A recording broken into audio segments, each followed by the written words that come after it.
Just some updates for this month. One of the last days there last week, we held a training for all of our teachers and aides and assistants and admin and some other folks. It was done by NISA. Came down and did. They had four people here training for this in the auditorium. It was kind of an overview of things on some of the topics that they discussed. I'm sorry, you each have in front of you the handouts from that presentation. It's there. Talk about understanding what implicit bias is, and how do our perceptions inform our understanding and what might impact our biases in that regard. So that was, some through conversations, they got us to the small groups, that kind of thing.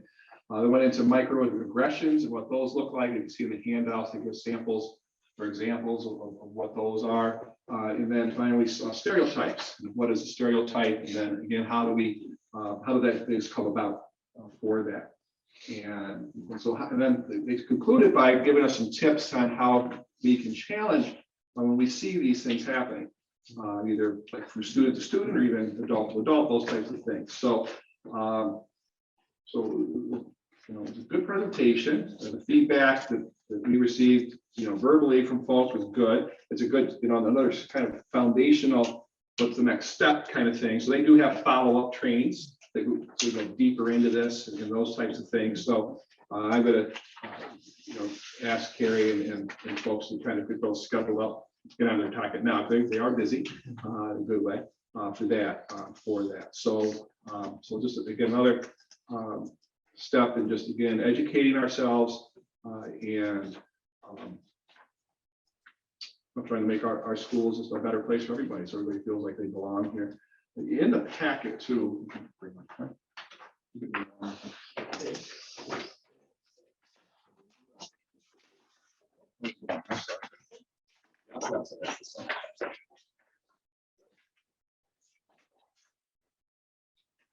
There's, I guess it'd be page on this packet, page 12 and 13.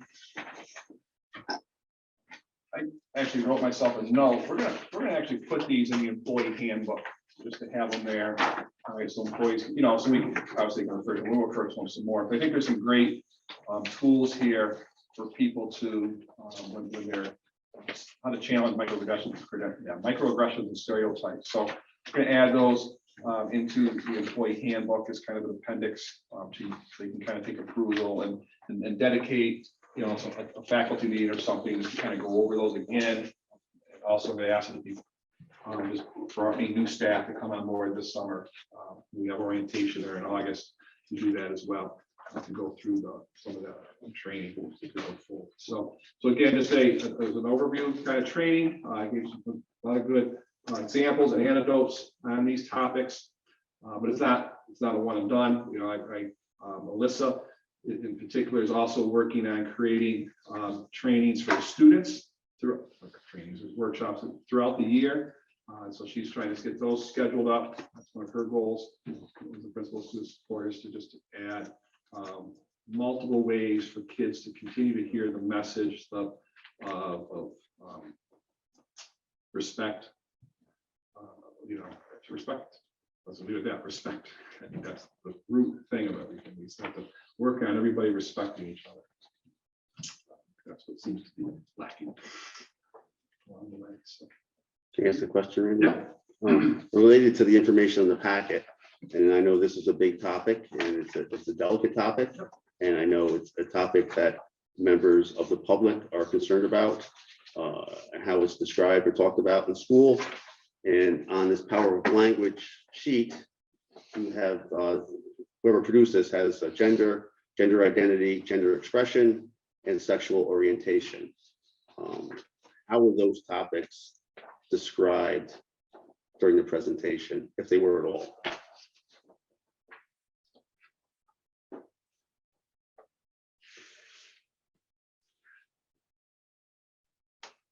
Were they brought up at all in the discussion? Yeah, I think this was like a fill in it yourself. If you saw any of those things happening, if you saw bias towards race, or you saw bias towards ethnicity, or it was kind of a self awareness activity. That's how that was. Okay, all right.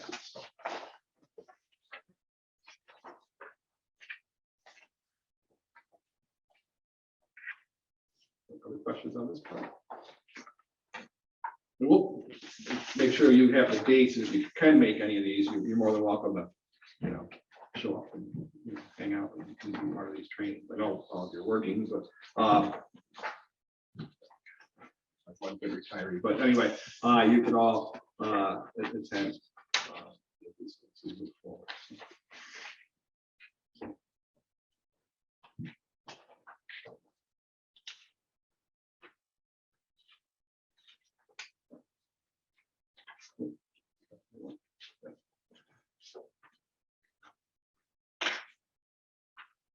So I want to also share with you, and in the board docs, I've shared this previously, a weekly update, that the slide deck.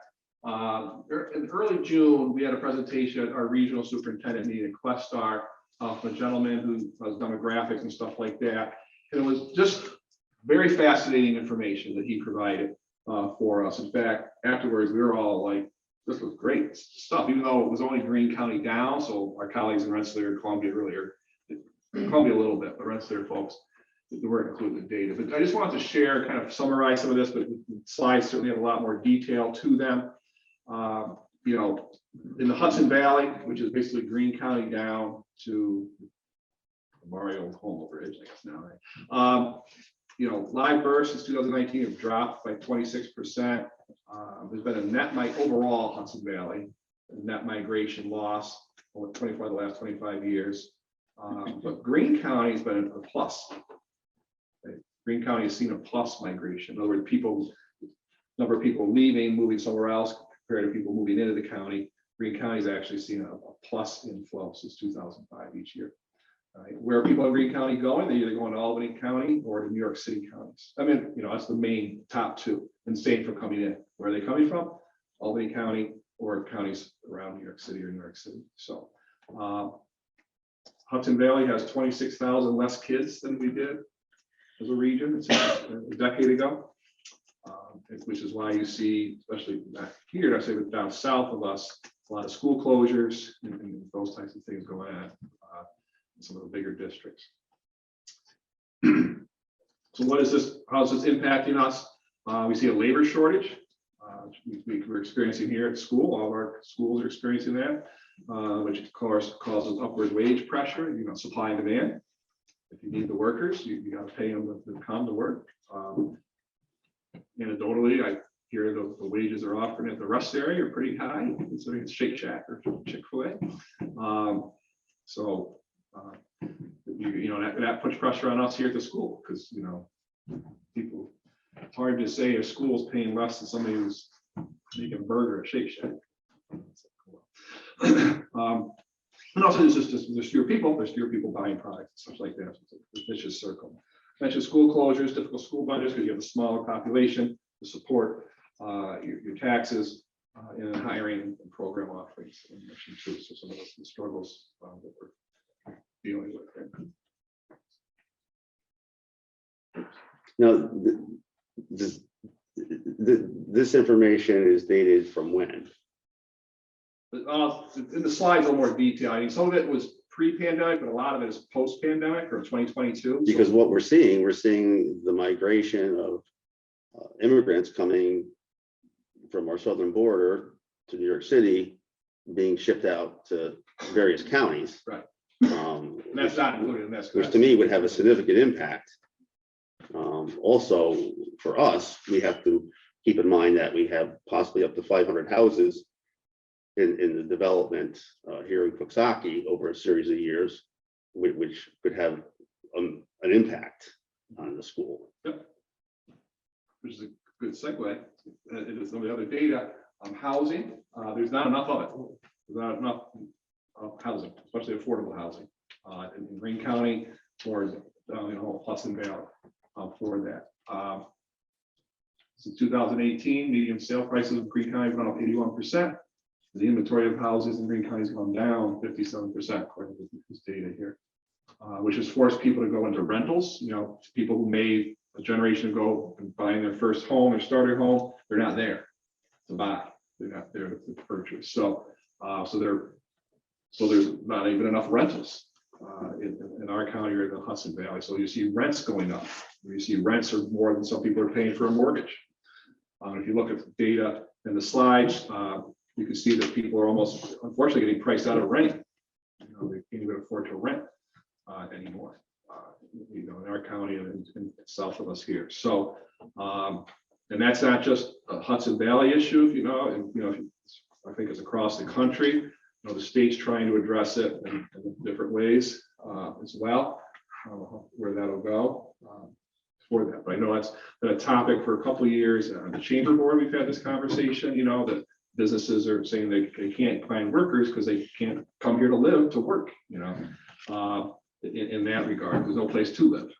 So, the cost of living is so high. Yeah, and maybe the state needs to address the cost of living for families. Yep. And housing is a big part of it. Right. Yeah. A big part of that. Speaking from experience, houses are a lot more expensive here than they are in central New York and western New York. All that. So there's less people out there, I guess, at this point. So challenges ahead again, not enough affordable housing, childcare, costs are going up for that. Anybody who's had to try to find, first of all, try to find childcare, and because of that, it's so expensive. So we have a lot of young families that are going to make decisions. Is it just better to stay home and have only one income because it doesn't already go to childcare anyway? So that's a big issue. Debt, that people have that, and then demographics, less babies are not keeping up with people, retiring. So there's lots of things. That's why overall the population is going down. Less young kids. Well, it was an interesting presentation and thought-provoking in that regard. So as you dive into the slide deck, any other questions, guys, his email address there. You can email him directly if you want. He's a data geek in that sort of way, so he'll be more than happy to talk to you guys about this and stuff like that. I thought it was pretty interesting. Back in my mind, Greene County School Boards, I thought might be somebody, might be a nice topic to bring him to talk to school board. So class sizes, just wanted to kind of give you an update on this. And again, this is as of now. Kids come and go over the summer here. And so you can see right now we're full up at pre-K. We know we're at 54 kids already signed up. I think there's already a waiting list for pre-K. So we know those three will be max. Kindergarten, right, as of, let's say now, early this month, about 67 kids overall in kindergarten district-wide. And these are broken down, these two columns for each building. So this is what each of the classes will be. You can see the SC is kids will be in a self-contained classroom. So overall, there'd be 69 kids in kindergarten. 2 of them would be in a self-contained classroom. They wouldn't necessarily be in one of these 5 sections of kindergarten. So you can see the class sizes throughout the elementary school there. This time then middle school, about 77 kids right now, 5th grade, 72, 82 kids in those grades as we go forward. I think we might still have the incoming 9th grade is the one left class that might be close to 100. After that, you can see the numbers here. Questions on this?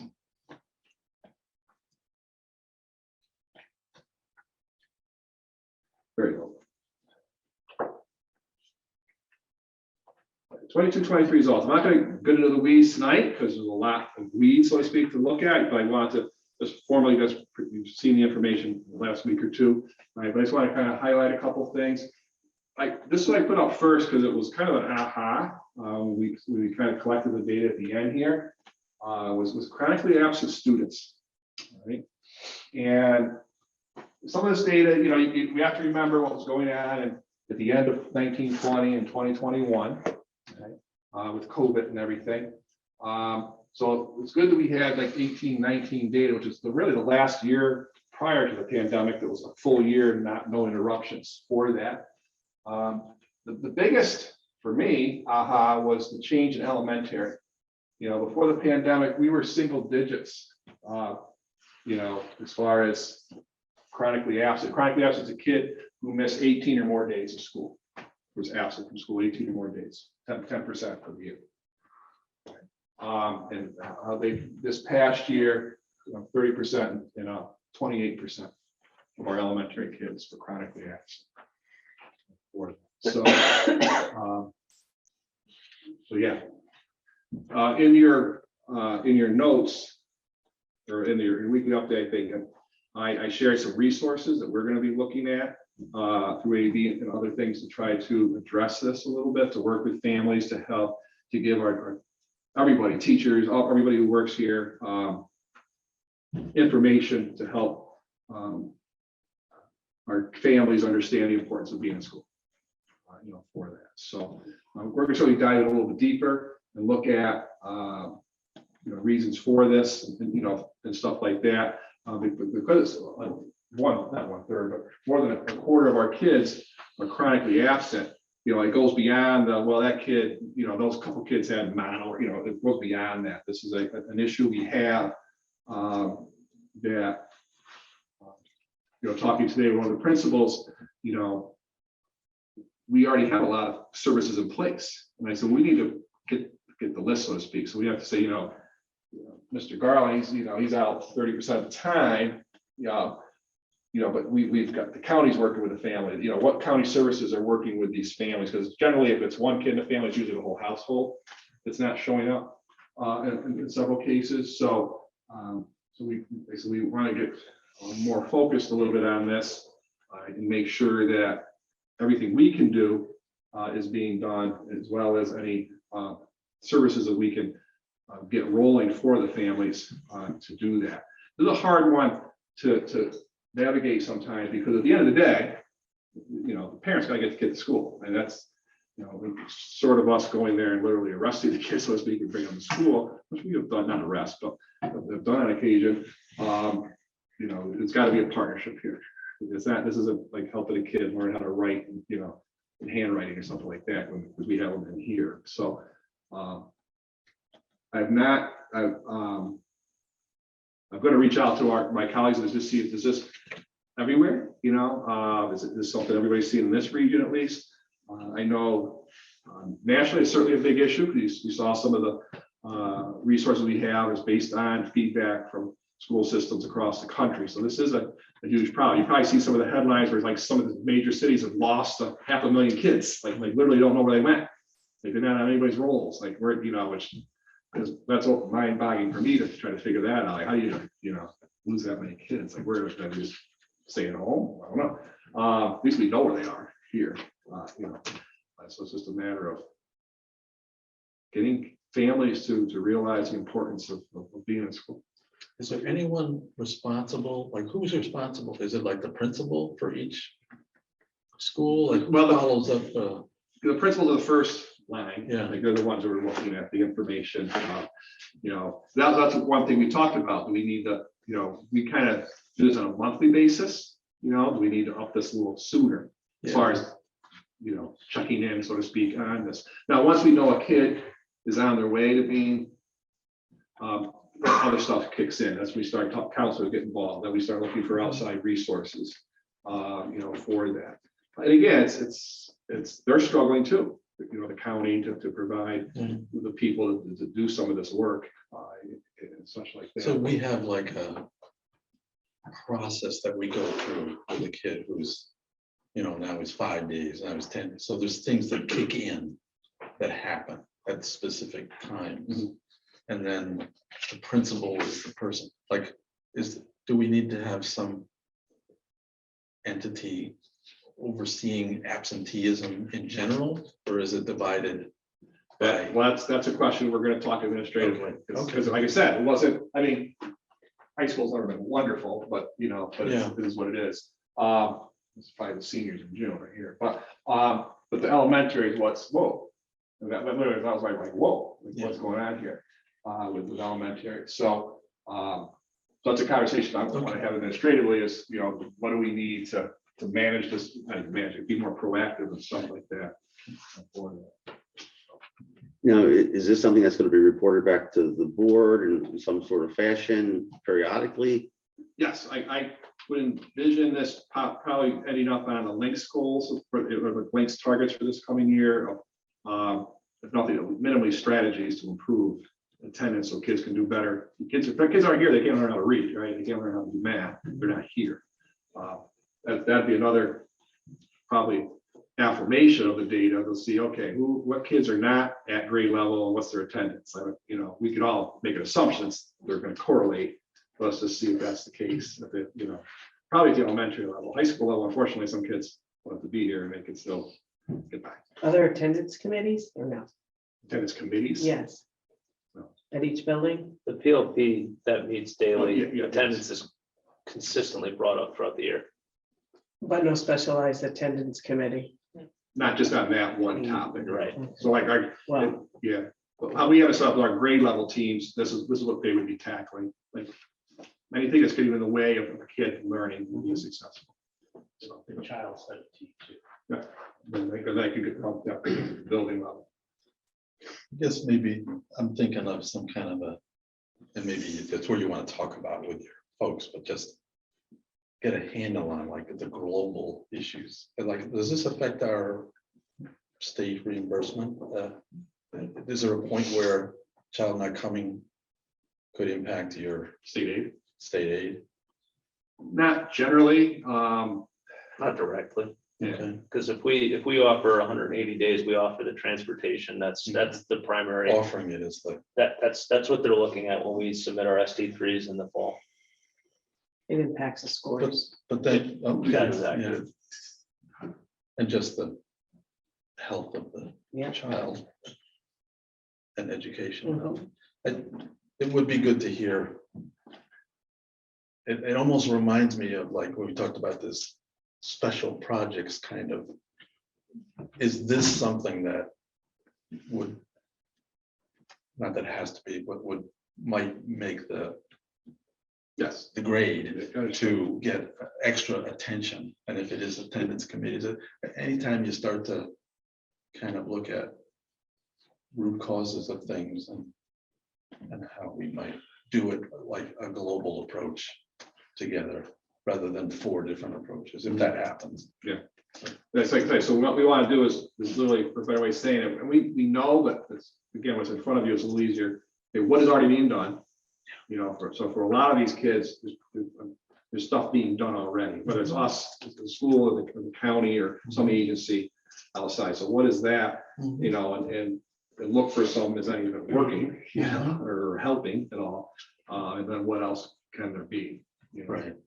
I mean, even the allies that people, some of the kids, there was a high level of reporting that there's a person that they can trust in school. Might that person call?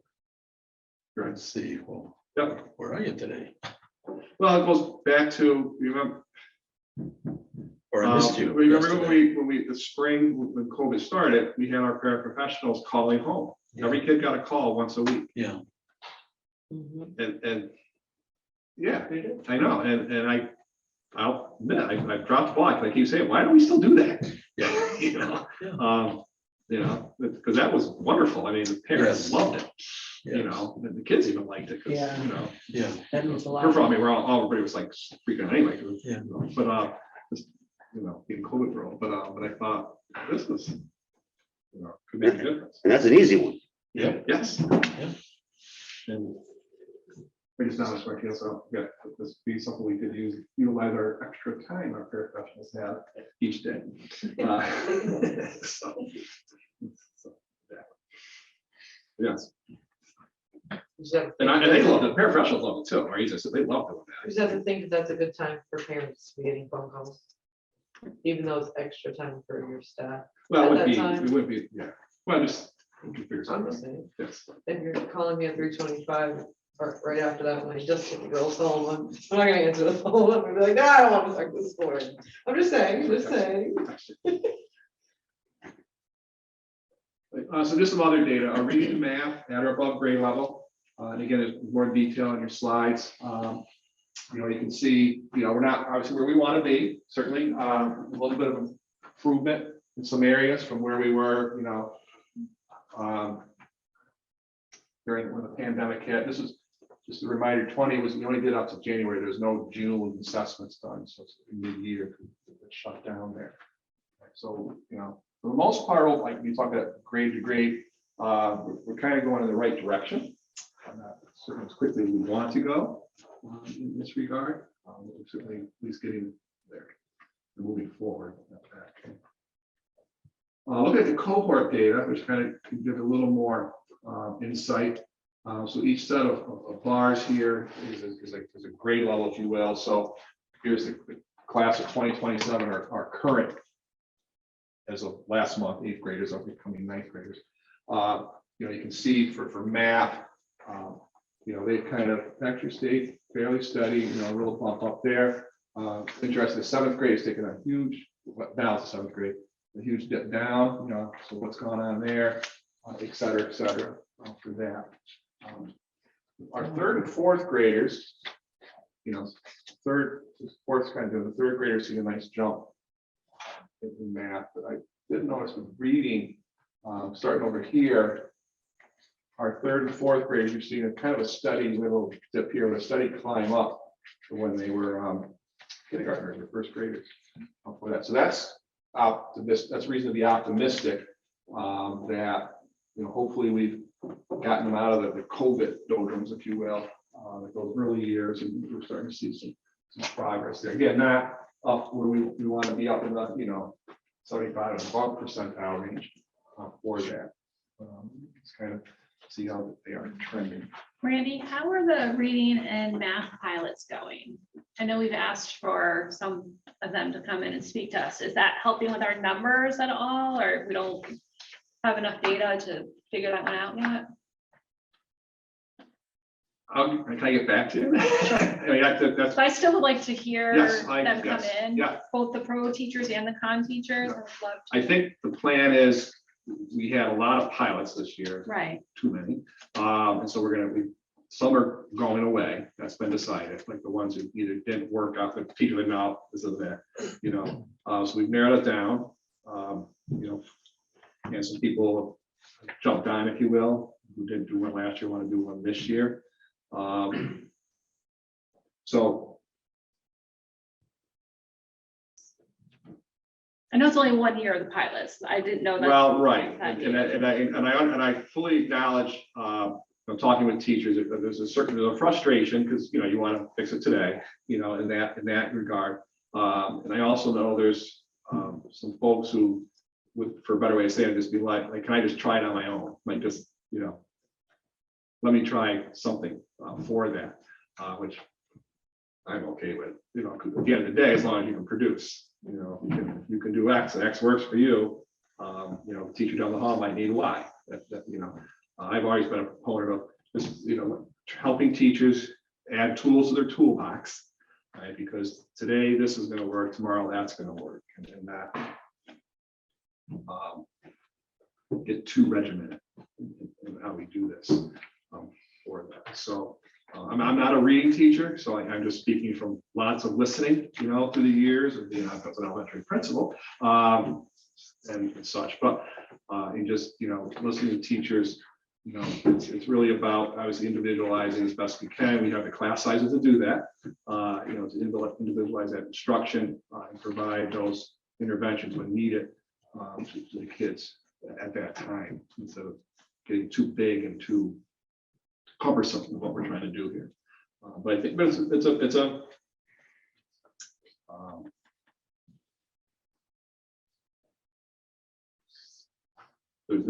both ways. I mean, empowerment and independence, there's got to be some accountability to that as well.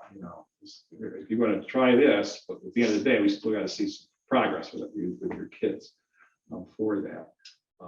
So the common assessment, we need something just so everybody can be at least engaged on. When I say the kids can be all engaged on the same assessment in that regard. So. Well, I think the 3rd and 4th graders, at least specifically, the reason that they were able to increase quite a bit the last, since that COVID year, is the class sizes, they've been, a lot more manageable and smaller. So they're really able to work on and focus and try to get those kids, the growth that they've missed out on Cause I know like, with that third grade group, we originally were gonna keep them at 2 classes.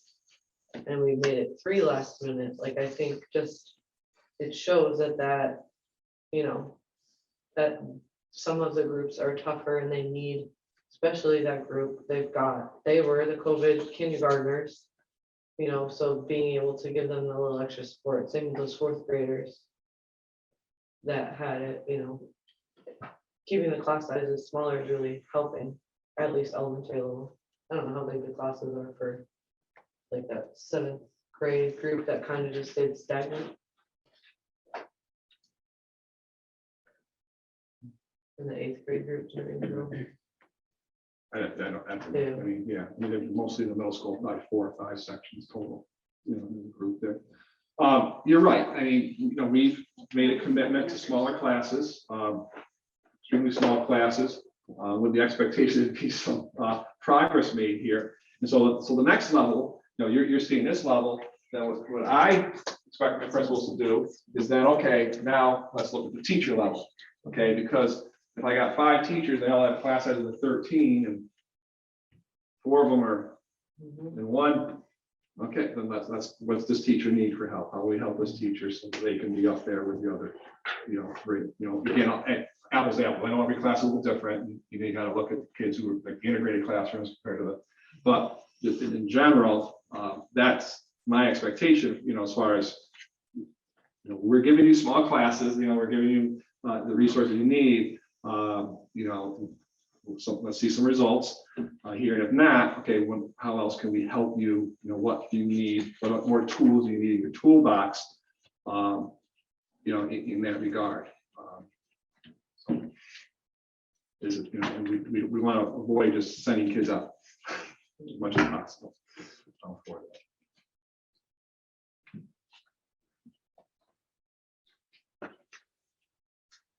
One of our goals for 2025, and just it has been for the last 3 years, and now this 3 years, is to get more and more of our kids who are demonstrating consistently that they're collaborators, communicators, critical thinkers, creative thinkers, and they're self-directed. Our 4 CS, right? You can see here's what percentage of those kids are at the end of the year, K through 12th grade. Right?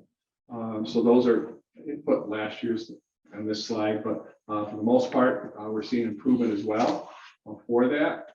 Kind of shows a little bit of developmental too as you go through there, but kind of we're happy with these results in the grade, especially when our seniors are way up there. So 92% of our graduates are demonstrating these 5 dispositions. That's a good thing. Go forward, so. A lot of interest in this, by the way, from other school districts and how we're doing this, because that's what they all want. We make this a priority as opposed to how they do on SAT score.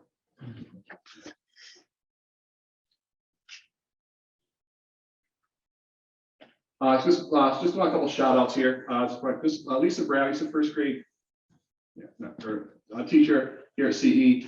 She's nationally board certified. You know, these things you don't know until you know. You know, I was having a conversation with her one day, and okay, that's cool. You know, and she actually went out and became recertified this school year for that. So I think she's the only one in our district that is. There's nothing to contract about it, anything like that. But just I just want to give her a shout out. That does take time and effort, and she has to do, you know, show the things she's doing in the classroom, all that. I just want to shout out to our custodial unit. Graduation, we all know, doesn't just happen. So just all the work that they do. So our setting up 2 spots. We had to get the auditorium ready in the outside. We were fortunate to be outside again this year. So this is another shout out to our custodial unit. Our school counselors, who every year at this time are neck deep in schedules and conflicts, and, you know, getting kids into the classes they want to get in and all that. So I just want to give a shout out to them because they have the added work this year, of course, so we migrate over to Infinite Campus, which is a new student management system. So I'm going to give everybody pre-warning. There's going to be some consternation when we roll that. You know, teachers have been getting some training, they're going to get more training when they have their degrees and stuff. But like any new platform, it's, you know, there'll be bumps for that. They've done a great job of just moving everything over, and you know, now the process of making sure it's correct. So it's just kind of an extra layer that they've been involved in. And also just wanted to recognize Tara Westfall. We recognize her at the end of the school assembly. You can't see it on here, but 30 years of service with the district. So she was the one with 30 years. And so speaking of service, I'm thinking, we give out service pins. So we got some here. Some people have met some milestones. So here's service pin. So we do 5, 10, 15, 20, 25. So some of you might be there. So these have over 5 years. One more to get your 10-year pin. You got 9. You have Mike. 5 and 10-year pin. We have Mr. Wallace. 5, 10, 15, and just finished his 20th year on the school board. Thank you. Okay, thank you. Very pins with pride. I know our teachers love to wear them. So. Can I ask a question? I know one of our, for students, one of our priorities and goals was that a majority of our students were supposed to do like 3 research assignments. Have we followed up on that? And is there any sort of documentation that you could provide us at some point? Yes, I will by the August meeting. Yep. Okay. Yep. Do that. So we are definitely at 1, so a solid. Everybody doing minimally 1 across the board because we weren't even there yet. So Right. I pushed it up and strike through for that. We are. Somebody brought up an idea is at the high school level in particular. Let's have a conversation. Instead of having 3, do we look at having maybe 2 or 1, but they're deeper, they're like more involved, kind of like a true capstone, Right. year-long thematic project of some sort. So that's something we're gonna have a discussion on as well. So just if I throw it out there, one of the ideas, it's an idea, all right, is to have a normal school day, so it does not impact parents, all right, but operate like an hour delay inside, so then the kids would have time to work on those projects and then just follow the regular bell schedule for the rest of the day. So that was something idea that popped up last week. I'll say we're gonna do it, but give you a warning on that. That's something percolating in people's minds on that. So, and then also use that hour for other things, maybe assemblies and things like that. So it doesn't impact families. They still ride the bus at the same time. Nothing changed there, but within the school day, we can do some things like that. It's an hour delay really takes 5 minutes, 6 minutes off a class period. So It will, so in the 2022, 2023 data, the only thing, the middle school and high school principals last year, we were able to talk with them in a public meeting about their referrals and their stats. And they're not here, so do they plan to come to one for us to be able to do that? yeah, I just wanted to give it to you now, so you can come up with those questions you might have or want more information on. So it's kind of, so yes, we'll follow up with all this, data, follow up with your questions.